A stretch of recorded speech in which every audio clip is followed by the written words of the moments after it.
Segunda pergunta, que espero, pelo amor de Deus, que não temos muitos jecas aqui, que não torne essa pergunta aqui polêmica de forma desnecessária, tá? Porque o que tem de gente que torna coisas que não deveriam ser polêmicas em coisas polêmicas, é só você ver lá no meu Instagram principal, Terapia Cognitiva Online, que você vai ver, povo, nossa senhora, né?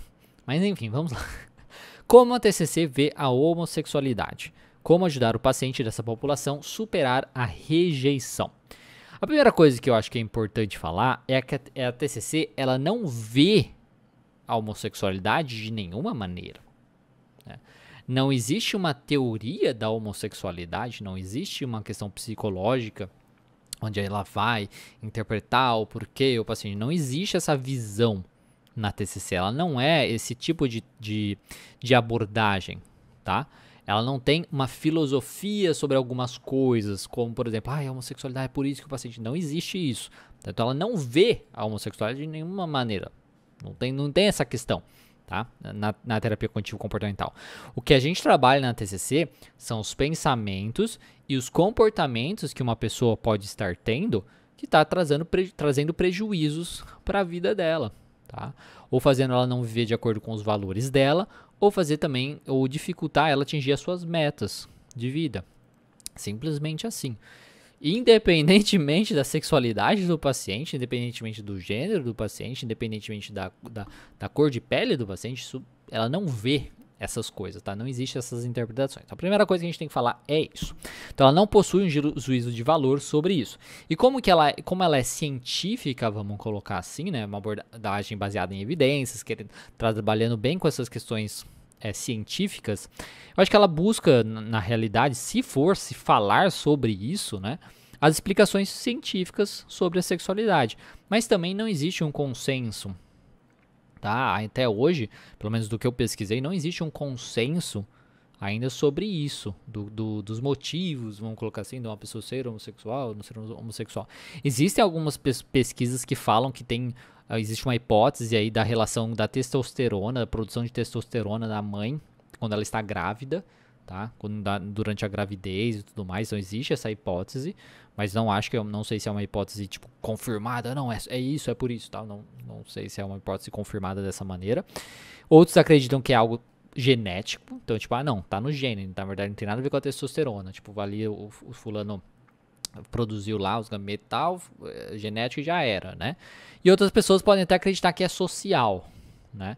Só que esse eu acho que é mais difícil de ser, né? Social, porque senão pessoas que passariam pela mesma, na minha visão, acho que pessoas que passariam sempre pela mesma coisa, sempre teriam a mesma orientação sexual, só que não é assim que acontece, né? Então, enfim. Aí nós não temos essa definição, então a TCC não tem o que falar sobre isso, porque até mesmo nós não temos é assim, que é coisa nesse sentido. Ok. Falado isso, a questão aqui é que nada disso importa, tá? Não importa os motivos da pessoa também, ser homossexual, não ser homossexual, não importa nada disso. O que importa é se, no caso, se a gente está falando da sexualidade em si, é se a sexualidade afeta a vida de alguma maneira, a pessoa de alguma maneira negativa, a pessoa. Nós não temos o controle, nós não temos como ter, né, o controle aí de quem temos o tesão, o desejo, coisas nesse sentido. E ser julgado por quem nós somos é uma das piores coisas que existe. É um dos maiores sofrimentos.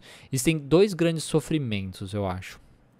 Quando a gente é julgado por quem nós somos, de coisas que nós não podemos controlar, que nós não temos nenhum controle sobre, né? Então, por tesão, desejo, aparência física, né? Coisas que nós não temos nenhum controle sobre. E coisas que características positivas que nós temos também. Se você é julgado de uma forma negativa por conta das suas características positivas, de coisas positivas que você faz, isso é uma dor muito complicada também.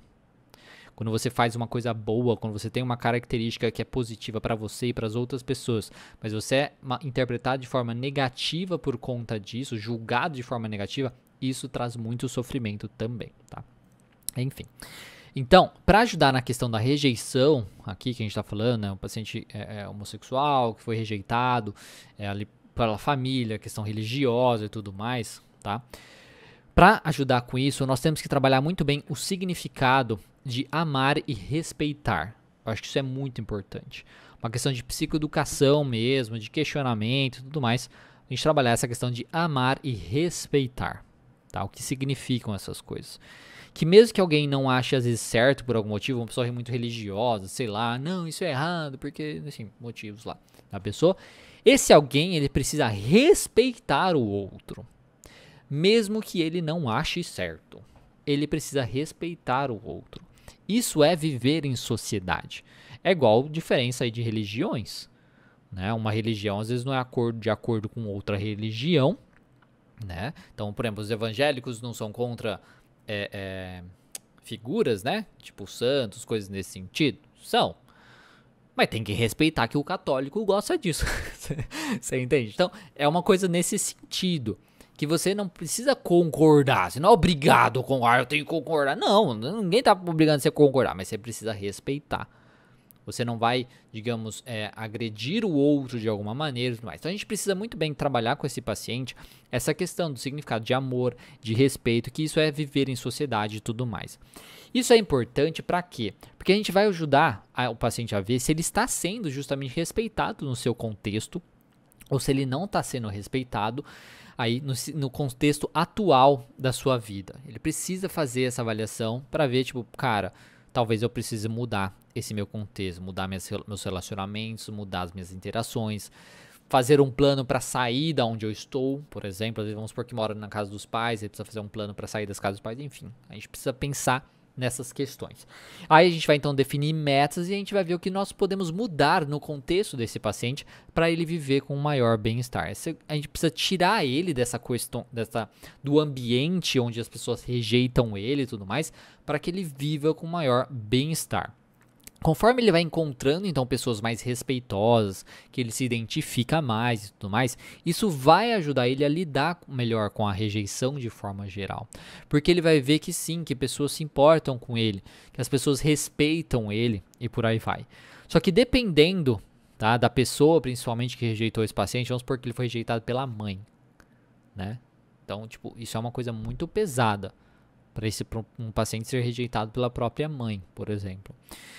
Então, dependendo de quem foi, de onde veio essa rejeição, qual foi o contexto que essa rejeição apareceu e coisas nesse sentido, isso pode também nunca passar por completo. Isso é muito importante a gente dizer para o paciente.